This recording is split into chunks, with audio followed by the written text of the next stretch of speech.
In the name of the cosmos. Hi, Moon. Yeah, I see you're going into Shiva's house. Moon becomes full at 1444 degrees in the sign of Gemini, in the nakshatra of Ardra, an original form of Shiva. Welcome to In the Name of the Cosmos. My name is Thierry Prakash. I'm a Vedic astrologer. Today, let's examine the full moon cycle, understanding the energies it's going to awaken, understanding the turbulence it will bring, and how we can use its fiery fierceness to transform and shape our destiny. Now, to understand the full moon cycle more thoroughly, we also have to take into consideration the surrounding energies that are occurring around it. So as we all know, we have Saturn and Jupiter very powerfully conjunct in the sign of Capricorn. Capricorn being the place that empowers rulers, that empowers leadership, that empowers government. Saturn is very strong in its own sign, and it's very dominant on the planet Jupiter. The effect on it is not only this place of expansion, but it's also this place of where we have faith, where we have hope, where we have beliefs. Most importantly right now, it diminishes our capacity to engage with wisdom, with taking wise decisions. Then we have Mars, who moved into his own sign of Aries, where he will be until the 22nd of February. Mars is a very powerful planet in his own sign. He really fights for those he loves. He really comes into action with those he loves.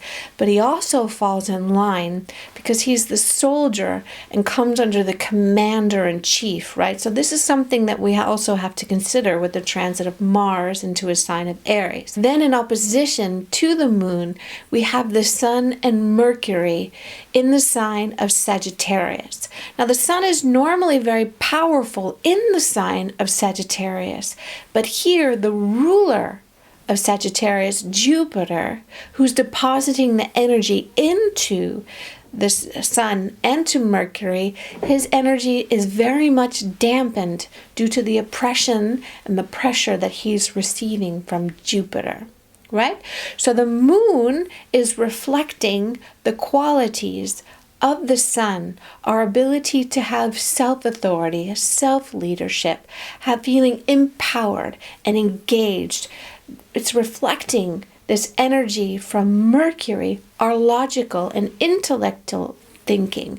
It's reflecting this frustration of not seeing clearly, not trusting in the leadership and the guidance that it's receiving right now, right?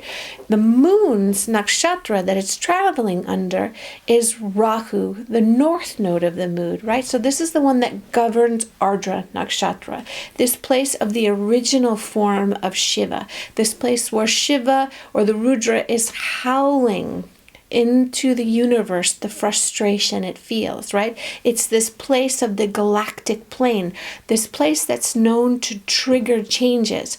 This we saw greatly in 2020, where all the eclipses were occurring at Ardra and the Mula nakshatra, right, on this galactic place of change, in these masculine dual signs that really want to shift and push things forward and not stay still and stagnant, right?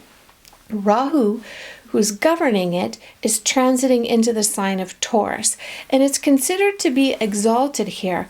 But as always, we're having this earthly experience of the planets, right? So here we also have to take in consideration that it also attracts the actual opposite. Rahu is the headless dragon. It's the one that's always hungry, never satisfied. And here in Taurus, it strongly desires to have this return of comfort, this material satisfaction, this place of wealth, this place of connection and connectivity. But it doesn't think about what it's willing to give in order to gain this, right? It's not considering the consequences long term, right? So right now we're in this frustration through our emotional perception, right? How we experience things, the moon, as it reflects the Sun, our self-authority, and Mercury, our intellectual thinking, our discerning mind. It's expressing this real frustration of having a lack of faith, a lack of real trust and hope that we're being guided in the right direction. It's filled with tension and anger, right? So just as a storm is brewing, there can be a very high pressure within the atmosphere. But once the rain starts to fall, it gets depressurized and starts to wash away and allow freshness to come in. And this is a very important quality for us to consider in this full moon cycle, is how we direct our frustration, how we actually contain our emotional reaction, how we manage our actions, right? Because this place we can be very reactive and very emotional and then become ineffective, right? So we've had discussions with friends or partners in the world where we've been really emotional and really irritated, and it really gets us nowhere, right?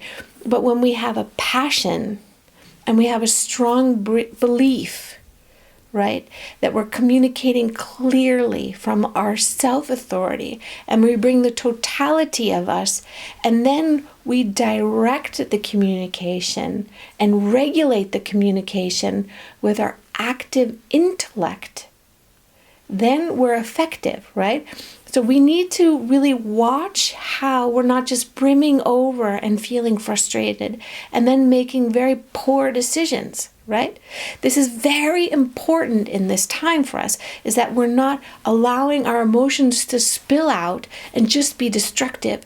We want our sense of release, but we want to do it in a way that we're really regulating our actions. This is very important right now. When we look within 4 days of this full moon, we enter into this time what's known as Kalasarpa Yoga. It's this time of the serpent, right? So it's where all the planets are hemmed between the head and tail of the dragon. And this will occur on January 4th until May 5th. So we're really within this full moon cycle, we start this next cycle of this pressurizing of containment and enforcement and our frustration with it. And we need to become absolutely clear in this cycle what is important and what we're willing to fight for. What is the price of freedom? And what is real freedom? What we're really willing to do to sacrifice for this. If you consider the symbolism, they're really pregnant with information. Where Shiva is this place of austerity, this fierceness of holding, right? He doesn't really care of what the Brahmins and all of these gods are saying. He considers from himself, from his own consciousness, and he only steps in and reacts when the moment is right, when it has to be for absolute truth. And this you have to consider and take as a decision for you. What are you really willing to fight for? And what is the cost of your freedom, right? And then my suggestion to you, we talk about a lot about having this discipline, about having meditation and having a yoga practice. Why do we do this? Because there's 3 reasons why that are really key.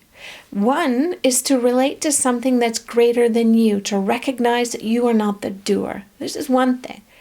Number 2 is through our breath. When we take breath, we create a distance within our reactive self. So we create a distance and a space so that we can elevate our mind and make better decisions and navigate ourselves. So through our breath, we elevate our thoughts to take a wiser decision.